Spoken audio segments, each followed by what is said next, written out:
Muito boa noite a todos. É sempre com muito carinho e com muita gratidão que retornamos ao contato com a família Jacol, agradecidos pela oportunidade e sempre agradecendo a Jesus também por esta oportunidade do nosso reencontro.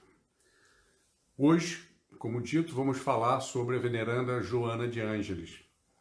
Mas, para iniciarmos a nossa noite, vamos ler uma pequena mensagem dela mesma, de Joana, para que possamos trabalhar as nossas vibrações.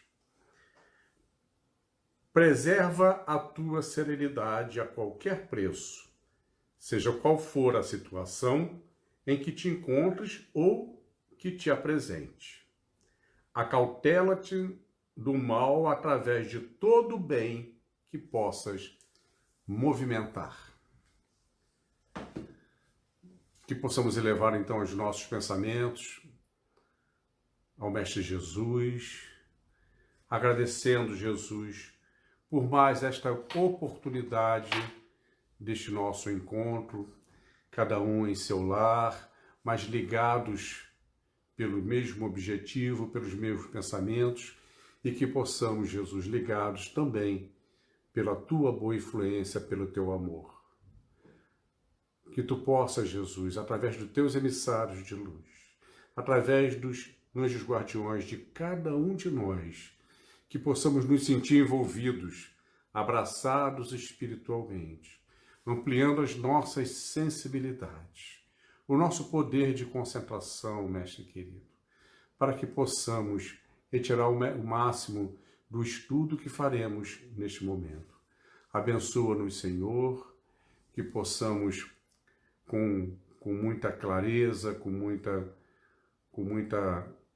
discernimento, apresentar o estudo sobre a veneranda Joana de Ângeles. Fica conosco, Mestre, que assim seja.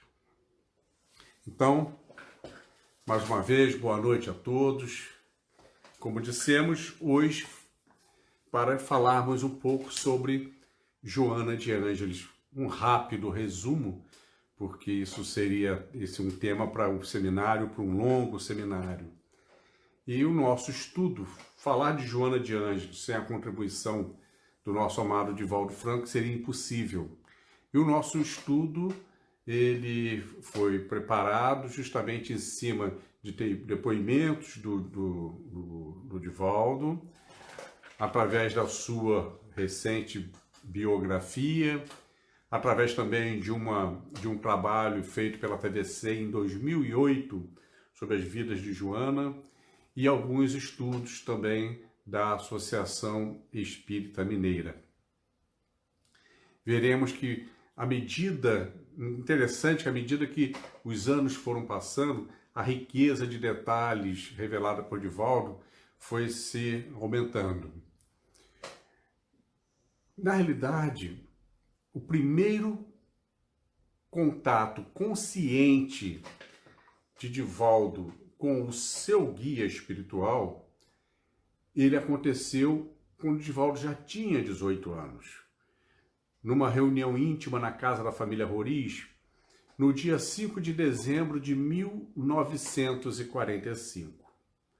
Ali, pela primeira vez, Divaldo viu a entidade, mas não em forma humana, viu ainda como uma luz difusa e brilhante, e com muita clareza recebia em sua mente as palavras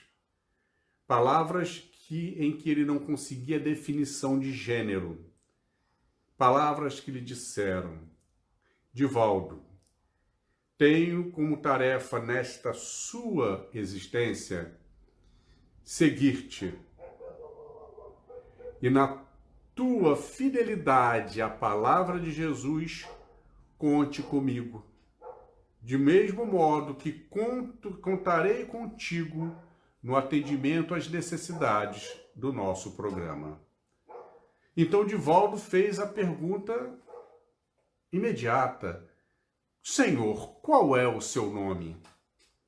E eis que o Espírito lhe responde: chama-me um espírito amigo.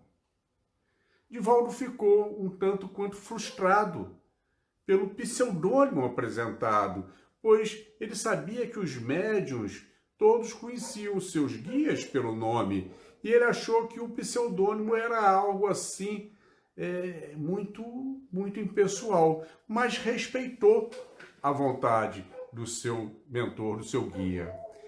E os anos foram passando e ele continuando com aquela curiosidade.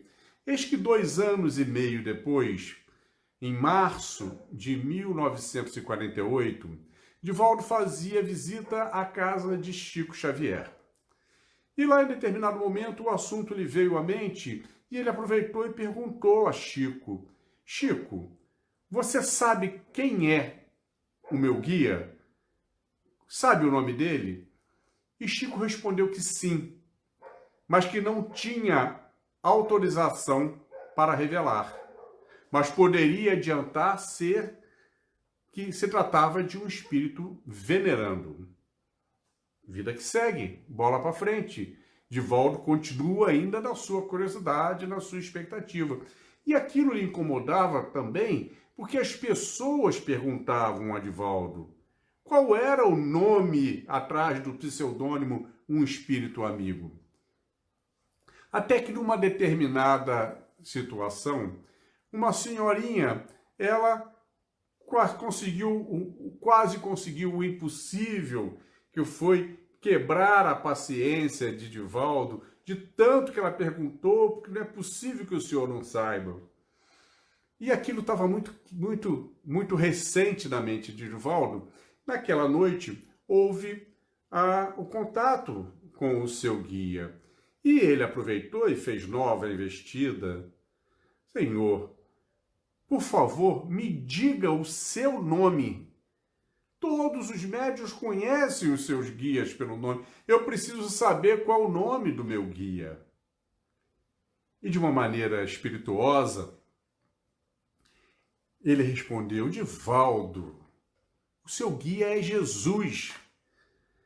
E Divaldo, naquele jeito dele, respondeu de imediato: mas esse aí é guia de todo mundo. Só tira uma beirinha. Eu quero saber o nome do guia que é só meu. Já que insistes, chama-me de Joana. Joana? Mas só Joana? Simples assim? Já que preferes assim, chama-me Joana de Ângeles. Ah, então a senhora viveu como mulher. Onde? Quando? E foi neste momento em que ela lhe fez a primeira revelação. Foi neste momento em que ela fez a aparição, como tradicionalmente, como majoritariamente aparece para Divaldo, com aquele hábito branco, com véu azul, mãos postas em posição de oferta. Aliás, Divaldo tece o comentário que todas as vezes que Joana está presente em suas palestras, na hora da prece, ela se coloca exatamente naquela posição, com as mãos em posição de oferta, e jatos de luz saem de suas mãos, cobrindo toda a plateia, beneficiando, auxiliando que os benfeitores que estão ali no atendimento, no trabalho de benefício às pessoas, ela coopera com a sua própria luz. Mas então ela aparece a Divaldo daquela forma e diz: vivia aqui mesmo, aqui no Brasil, especificamente em Salvador, como Joana Angélica de Jesus, a abadesa do convento da Lapa, uma encarnação que foi de 1762 a 1822, 60 anos. Ela como abadesa, como a madre superiora do convento da Lapa.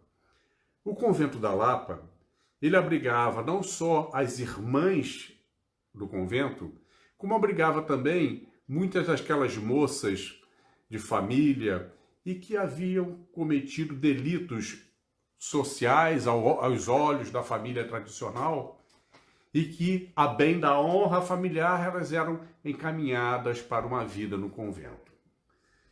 Eram os anos da independência do Brasil. Algumas batalhas aconteciam e naquela noite de 1822, soldados portugueses embriagados, eles foram forçar a entrada no convento da Lapa. Joana Angélica de Jesus, percebendo que aquilo trazia muito risco às irmãs e às moças, pois aqueles soldados embriagados poderiam violá-las, ela tenta impedi-los, ou pelo menos ganhar tempo ali diante da porta, enquanto as irmãs fugiam com as moças através de uma passagem secreta. E naquela atitude de ganhar tempo, de impedir a entrada dos soldados, ela fora transpassada pela baioneta de um dos soldados e desencarna. Foi a primeira revelação de Joana a Divaldo. E naquele momento ela aproveita para revelar a missão. Divaldo, tenho a missão de escrever muito pelas suas mãos. Trago comigo um grande número de almas que me são afins. São a minha família espiritual e tenho a responsabilidade do trabalho junto a elas pela coordenação de Francisco de Assis e a direção de Jesus. E a ti, Divaldo, terás a incumbência de convidá-los, primeiro pela fala, pela psicofonia, e logo em seguida também pela escrita através da psicografia. Divaldo, diante das revelações, disse: mas minha irmã, por que não me disse isso antes? E a resposta da Joana, sempre muito austera, é que tu eras ainda muito imaturo, Divaldo. E com o tempo é que poderás saber de paz. E assim aconteceu, foi com o tempo, paulatinamente. Pulamos para o ano de 1969. Divaldo Franco estava em palestras na cidade do México. E lá, numa das palestras, Joana, ao final da palestra, ali aparece e indica uma pessoa que estava na plateia, um senhor que estava inclusive gravando aquela palestra, e recomendou a Divaldo: Divaldo, procure por ele, vai ter com ele. Peça que o leve para conhecer um lugar chamado San Miguel de Planta. Ele irá atendê-lo. Ele chama-se Inácio Domingues Lopes. Inácio Domingues Lopes era um executivo da Companhia de Petróleo do México. E Joana disse: ele o atenderá porque ele faz parte da minha família espiritual. Divaldo imediatamente obedeceu, foi estar com o senhor Inácio e ele de pronto ofereceu-se: sim, posso lhe levar lá amanhã. E no dia seguinte foram a conhecer. Na realidade era um lugarejo, um resquício de uma antiga fazenda da época do México colonial, da época do México, que o México era um vice-reinado da Espanha. E lá, nos escombros de uma antiga construção, Divaldo encontra um pequeno monumento a Soror Juana Inês de la Cruz. Esse termo Soror, em espanhol, ele quer dizer madre, freira. E ali, naquele momento em que Divaldo vê aquele monumento, Joana aparece diante dele. Não mais com a vestimenta de Joana Angélica de Jesus, aquela que habitualmente ela aparece para Divaldo, mas com toda a vestimenta do século XVII, de Soror Juana Inês da Cruz, toda a vestimenta, com todas as indumentárias. E Divaldo diz: minha irmã, esta também foi a senhora. Sim, Divaldo, sim, também fui eu. Juana Inês de la Cruz, ela, naquela época, foi uma encarnação entre 1648 e 1695, 47 anos incompletos. A pequena Juana Inês, ela aprendeu a ler aos 6 anos. Lembrando que no México colonial era uma sociedade extremamente machista, onde as mulheres não tinham direito à escolaridade. Não existia escola para mulheres, somente os homens. O destino das mulheres era ser esposas, mães, donas de casa. E era o melhor que havia naquilo. E então ela, aos 6 anos de idade, aprendeu a ler em casa e se apaixonou pela coisa. E ali ela já sabia o que queria para aquela existência. Trancava-se numa pequena biblioteca de seu avô e se dedicava integralmente ao aprendizado de tudo, mas principalmente da língua. Ela, muito severa consigo mesma, ela atribuía-lhe autopenitência quando errava uma lição, quando não aprendia algo. Ela cortava alguns centímetros do próprio cabelo, como penitência, como castigo, pois afirmava que uma cabeça que não consegue aprender, não consegue se intelectualizar, não precisa ser ornamentada por belos cabelos. Quando chegou aos 10 anos de idade, ela tinha com muita clareza o que queria para a sua vida: continuar estudando sempre. O que seria impossível. Haja visto que com 11, 12 anos, as meninas já eram oferecidas ao casamento. Casava-se com 12 anos. O caminho, a única opção que ela tinha para continuar se dedicando à leitura, aos estudos, seria o convento. E foi o que ela optou e acabou então ingressando no convento de San Jerônimo, lá no México. Ali, com o tempo, ela foi colecionando uma bela biblioteca na sua cela, no seu quarto, nos seus aposentos. E todo o seu tempo livre se dedicava ao estudo, se intelectualizando mais e mais. Chegou a ser chamada de a monja da biblioteca. Assim, Joana, intelectualizada, ela começou a incomodar aos seus companheiros eclesiásticos com a sua cultura, com o seu intelecto, pois o seu intelecto superava a grande maioria deles. Tornou-se, inclusive, escritora, uma poetisa. Como poetisa, ela era tida como uma das maiores poetisas da língua hispana naquela época do século XVII. Junto com a cultura, desenvolveu a diplomacia. E tão logo teve contato com a vice-rainha, facilmente conseguiu conquistar a sua simpatia e logo em seguida do vice-rei, o que incomodava mais e mais ainda as autoridades masculinas da Igreja Católica. E ela tinha ideias feministas, ideias justas, quando lutava, propunha a abertura de escolas para as mulheres. O seu jargão era o seguinte: nem a tolice é uma exclusividade feminina, nem a inteligência é uma exclusividade masculina. E isso mexeu muito com o bispo da cidade do México, que não conseguiu se conter em seu despeito e a colocou em clausura no convento, retirando-lhe a sua biblioteca. Assim, os próximos anos seriam anos de clausura e sem leitura. No entanto, o México foi assolado, àquela época, pela pior epidemia de peste. E Joana se dedicou integralmente a tratar de enfermos. Primeiro, com as enfermas, as próprias irmãs, algumas que tinham contraído a doença.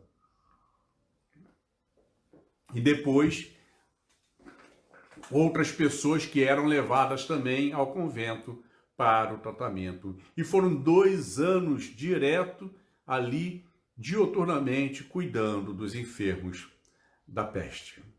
Até que ela mesma contrai a doença e desencarna.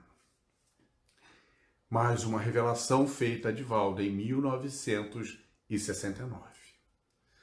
9 anos à frente, estamos no ano de 1978. Divaldo Franco estava em Roma, na Itália, em algumas palestras. Naquela viagem, ele foi acompanhado pelo seu irmão de alma, mais do que um irmão carnal, Nilson, onde a amizade deles dois começou no primeiro dia que se conheceram. Divaldo com 18 anos, Nilson com 21, e realmente irmãos de alma. E nunca mais se separaram. Nilson passou a ser o guardião de Divaldo, o braço direito nas suas atividades, inclusive com muitas responsabilidades na própria Mansão do Caminho, até quando desencarnou em 2013. Mas naquela viagem, Nilson o acompanhou em 1978.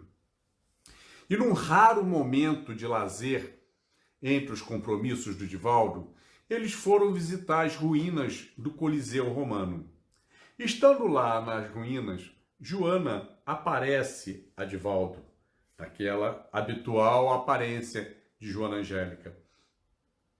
E então, diz a Divaldo, Divaldo, vão à parte mais alta das ruínas. Divaldo não sabia o porquê, mas seguiu. Foram até a parte mais alta. E lá estando, com todo aquele visual do circo romano, Joana lhe aparece e lhe começa a revelar-lhe que lembrava daquela noite terrível, aquela noite fatídica, há 2000 anos, quando a crueldade do imperador Nero mandou que se iluminasse a noite de Roma com mais de 500 cristãos servindo como tochas vivas. Eram executados, amarrados aos postes, untados de resina inflamável e ateavam fogo ainda vivos, para que como tocha humana iluminasse Roma.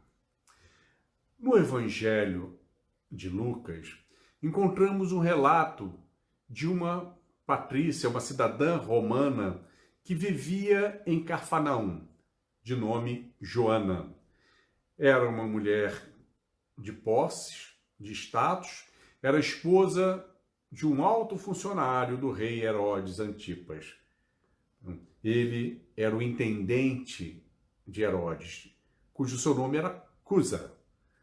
Joana, esposa de Chuza. E então, ela vivia, apesar do conforto e da estabilidade, ela vivia uma vida vazia, pela distância do esposo e, por vezes, até pelo seu comportamento violento. Uma das suas servas, percebendo a tristeza, aquela vida vazia que Joana carregava, falou com ela sobre um determinado nazareno que pregava o amor, apresentava o amor às margens do lago e convidou a senhora que fosse com ela para ouvir. E ela foi, obviamente, escondida do esposo, e quando viu Jesus falar, apaixonou-se pelas palavras do Mestre. Tão logo na primeira oportunidade em que pôde dialogar com Jesus, ela afirma a Jesus, relata a sua vida, como vivia, quem era, e disse a Jesus que estava disposta a abrir mão de tudo, largar tudo para segui-lo. E naquele momento, ela recebeu possivelmente a primeira grande lição de amor dada pelo Mestre, quando lhe disse, Joana, volte para a sua casa, cumpra as responsabilidades do seu compromisso para com seu esposo, amando-o em plenitude, mostrando a Joana não só aquele amor homem-mulher, aquele amor carnal, mas o amor carinho, o amor caridade, o amor perdão, o amor indulgência, solicitude, o amor em todas as suas vertentes. Era o compromisso por ela assumido. E ela seguiu o conselho de Jesus. Mas continuava saindo durante o dia, sempre sem o conhecimento do seu esposo, para estar lá nas atividades daqueles que eram os seguidores de Jesus. E foi assim que ela se tornou íntima de Maria Santíssima, de Madalena e de Susana, e do apóstolo João. Mais adiante, também do apóstolo Pedro, e bem mais adiante, do apóstolo Paulo. Acontece que o seu esposo, Cusa, cai em desgraça, perde a sua fortuna e logo depois desencarna. Ela continuou, sim, como uma patrícia romana, mas sem dinheiro. E assim teve que começar a trabalhar em casas ricas para garantir o sustento seu e de seus filhos. E todo o seu tempo livre, ela se dedicava ao trabalho caridoso junto com aqueles que eram os seguidores do Cristo. Retornando lá ao Coliseu, e então Joana diz a Divaldo que ela mesma, ali naquela noite fatídica, onde os cristãos estavam sendo executados como tochas humanas, ela mesma também o fora. Ela e o seu filho mais velho. O filho mais novo foi poupado por ser muito jovem. Então ela e o filho foram amarrados ali no circo romano, amarrados a postes, untados em resina. E na hora que o carrasco veio atacar o fogo, deu-lhe a opção: salve as suas vidas, negue a Jesus, abjure Jesus. E ela não queria negar Jesus. O filho começa a gritar, clamando que ela negasse Jesus. Ali, envolvidos pelo som, pelas gritarias, gemidos daqueles que estavam sendo executados. E naquele momento em que seu filho lhe implorava para negar Jesus, ela, já amarrada ao poste, sente uma mão tocar-lhe o ombro. E a voz do mestre lhe dizendo: Joana, confiança, eu estou aqui, tem desânimo. E naquele momento ela se nega a abjurar Jesus. O carrasco lhe pergunta: é isso que esse Jesus lhe ensina a morrer por ele? E a resposta é: ele me ensina mais do que isso. Me ensina a amar-te. Se referindo ao próprio carrasco. E ele taca fogo nos dois e desencarnam. Naquele momento, Joana revela a Divaldo Franco que aquele filho mais novo que havia sido poupado era ele, Divaldo Franco. E que o filho mais velho que foi executado junto era o próprio Nilson. O que veio a esclarecer para Divaldo uma situação que incomodava o próprio Nilson. Quando o Nilson falava para Divaldo, Divaldo sempre amou Jesus com toda a sua força, com todo o seu brilhantismo, aquele amor caloroso. E Nilson falava: eu amo Jesus, mas não consigo amar nessa intensidade que você apresenta. Eram resquícios de um trauma milenar, onde ele se achou que fora executado por causa de Jesus. O que facilitou, certamente, a que Nilson viesse a lidar com a reparação desses traumas. Ainda ali, em Roma, Joana recomenda a Divaldo que aproveitasse a proximidade e fosse até Assis, conhecer o túmulo de Francisco de Assis, de São Francisco de Assis. Divaldo sabia desta vinculação de Joana com Francisco de Assis, até porque no dia que ela revelou a missão, ela disse que trabalharia, tinha a responsabilidade do trabalho junto àquelas almas que lhe são afins, sob a coordenação de Francisco de Assis. Ele sabia desta vinculação. E assim ele foi a Assis, e lá na ordem dos franciscanos, se identificou como um religioso cristão e queria conhecer o túmulo de Francisco de Assis. E a que alguns franciscanos o levaram para conhecer. Diante do túmulo de São Francisco de Assis, Joana lhe aparece e começa a declamar uma das mais belas mensagens, intitulada O Êmulo de Jesus, uma mensagem dedicada a Francisco de Assis. E Divaldo comenta que raras vezes viu Joana com tanto brilho, com tanta emoção, ao declamar uma mensagem.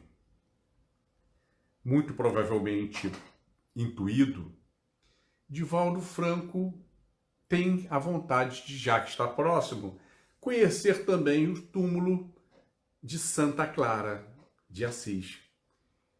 E pede a um daqueles franciscanos que o levasse até a Porciúncula, onde ficava o túmulo de Clara. E eles o levaram a um convento. Era por volta de meio-dia.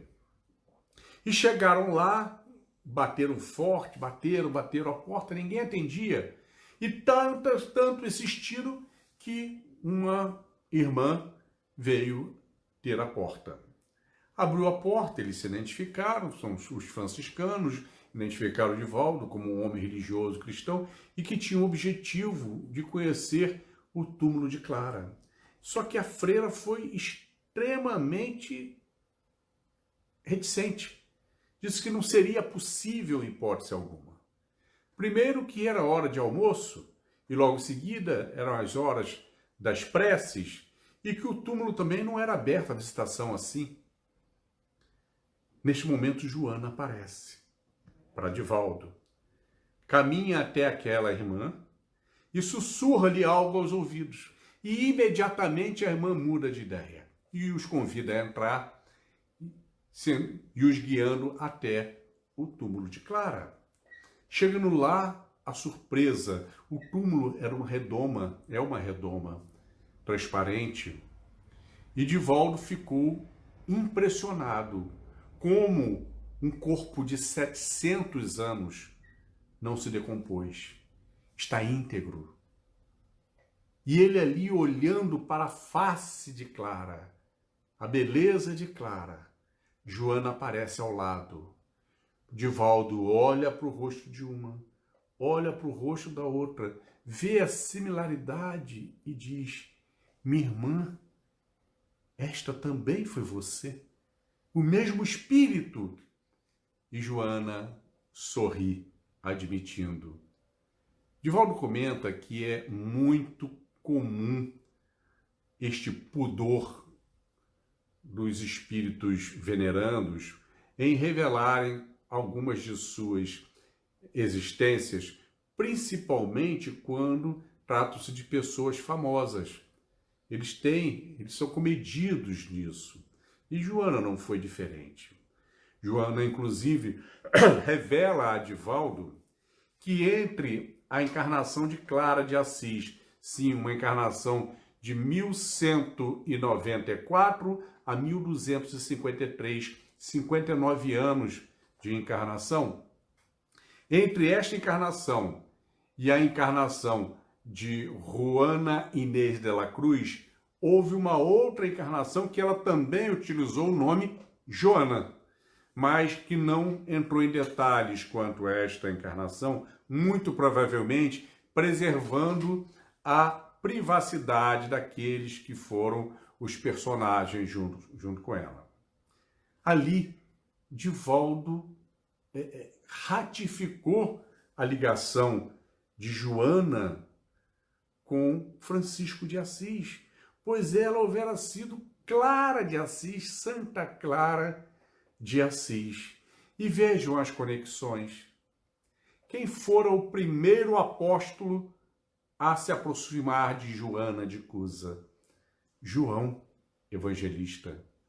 João Evangelista, que na Idade Média reencarnou missionariamente como Francisco de Assis e Joana de Cusa como Clara de Assis.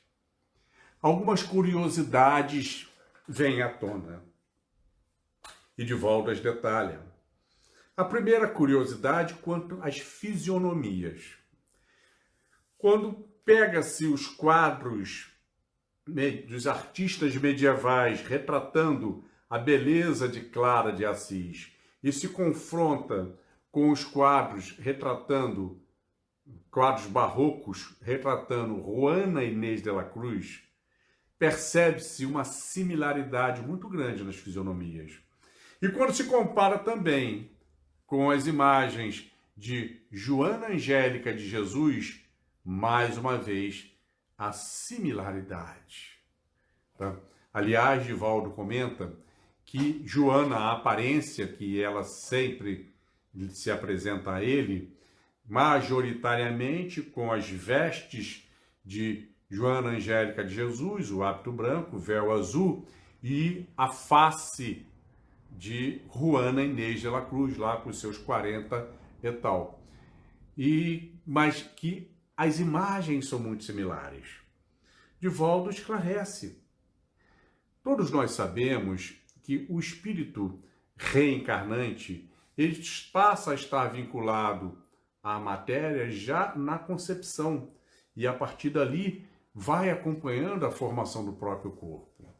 Quanto mais intelectualizados, quanto mais elevados o espírito reencarnante, maior é a sua capacidade de trabalhar a formatação daquele corpo. Claro, dentro daquilo que a sua missão enquadra. E por isso, Joana preparou aquele semblante que lhe agrade, um semblante sempre similar um ao outro. Uma outra curiosidade que vem à tona é quanto aos nomes. Com a exceção de Clara de Assis, nós tivemos Joana de Cusa, aí pulou Clara de Assis. Entre Clara e Juana, uma outra Joana. E aí veio Juana Inês de la Cruz. Juana, que em espanhol é Joana.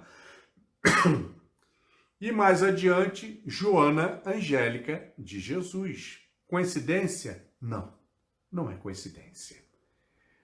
A mesma coisa, tá? Quando o espírito reencarnante ele passa a estar vinculado à matéria, começa a haver uma influência do psiquismo de mãe com filho e vice-versa. No entanto, quanto mais evoluído é o espírito reencarnante, maior é a influência do seu psiquismo junto aos pais, principalmente à mãe. O que torna-se muito fácil sugerir o nome pelo qual quer ser chamado. Nesse caso, Joana. Uma outra curiosidade revelada por Divaldo diz respeito aos dias de domingo, que raramente Joana lhe aparece nos dias de domingo, porque ela guarda os domingos para subir às esferas superiores e estar com Francisco de Assis, aproveitando também para se reparar dos densos miasmas do globo terrestre. Quando Divaldo revelou isso a Chico Xavier, Chico disse que o mesmo acontece com Emmanuel. Ele guarda os domingos para ir às esferas superiores, estar com Lívia, aquela que fora sua esposa quando, há 2000 anos, ele era o senador Públio Lentulus. Lembrando que Lívia nunca mais reencarnou um espírito angelical. Os espíritos revelaram a Divaldo que essas experiências vividas por Joana, junto ao Cristo, Joana de Cusa, Santa Clara, Joana Angélica de Jesus, Juana Inês de la Cruz, todas experiências de fidelidade ao Cristo, de fidelidade à caridade e como mártires do cristianismo.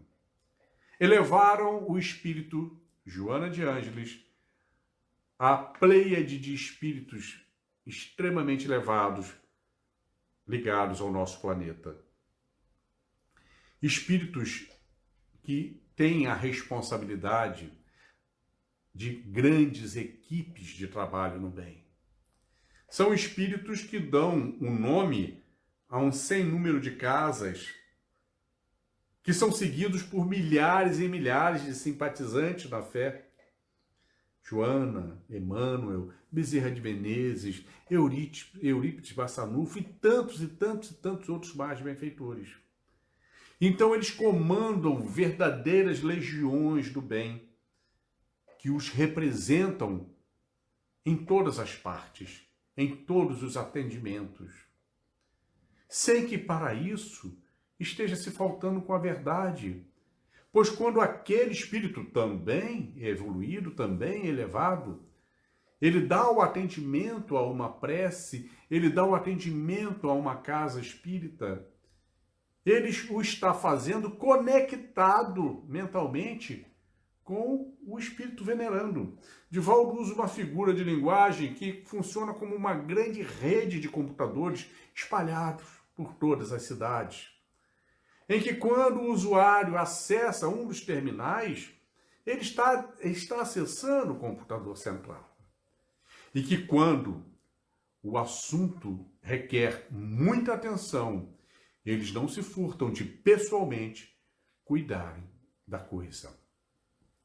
Certa vez eu li, lamentavelmente eu não lembro qual foi um desses nossos jornais espíritas, eu estava lendo uma matéria falando justamente sobre isso, sobre as equipes espirituais, e ali dava um número para a falange de Bezerra de Menezes como sendo superior a 230 mil espíritos daquela falange, e com os outros não pode ser diferente. E assim eles dão um atendimento. E por falar em equipe espiritual, lá em 1822, quando do desencarne de Joana Angélica de Jesus, Joana fora imediatamente convidada pelo próprio Espírito Verdade para fazer parte daquela constelação de espíritos que estavam responsáveis pelo trabalho da codificação, de apresentar o material a Allan Kardec para que fosse feita a codificação da doutrina espírita. Uma pleiade de espíritos do mais alto gabarito.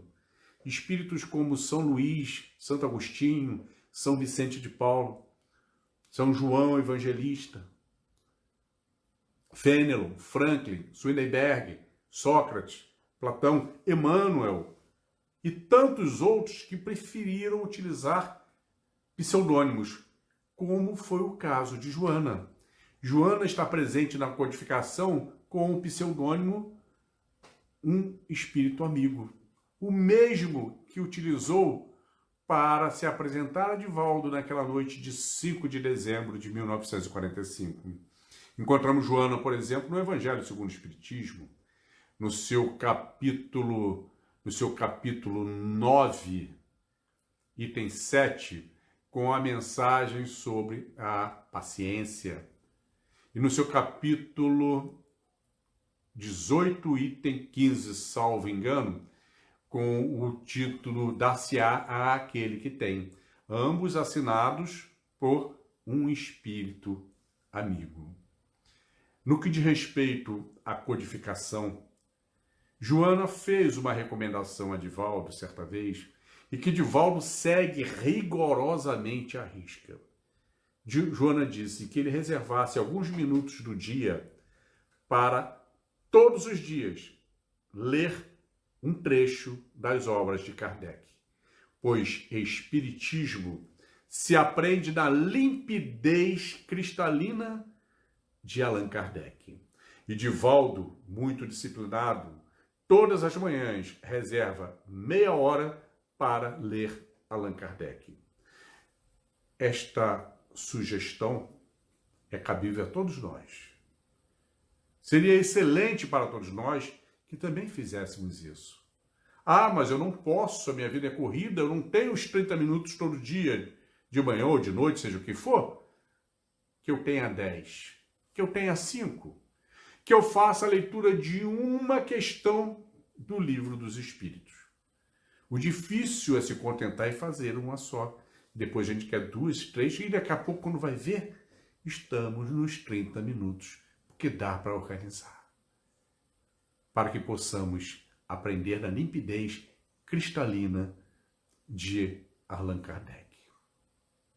Finalizamos a nossa fala lembrando uma pergunta que Divaldo fez certa feita a Joana, dizendo: minha irmã, como você consegue escrever tantas mensagens diversas e bonitas sobre o mesmo tema, o amor? E ela responde: Divaldo, meu filho, o amor é tão grandioso, que nós estamos apenas começando. Que possamos fechar os nossos olhos, elevar o nosso pensamento ao alto, a este amor grandioso de Deus nosso Pai, agradecendo, Senhor, pela nossa existência, agradecendo, Senhor, pela nossa proximidade a Jesus, nosso irmão maior, agradecendo, Senhor, a esses espíritos iluminados, esses emissários de luz que tanto têm nos auxiliado pelos nossos caminhos, aos nossos mentores espirituais, nossos anjos, a Allan Kardec, o apóstolo codificador, agradecendo, Senhor, por nesta encarnação podermos ter acesso a esta doutrina tão esclarecedora, que tantas ferramentas nos dão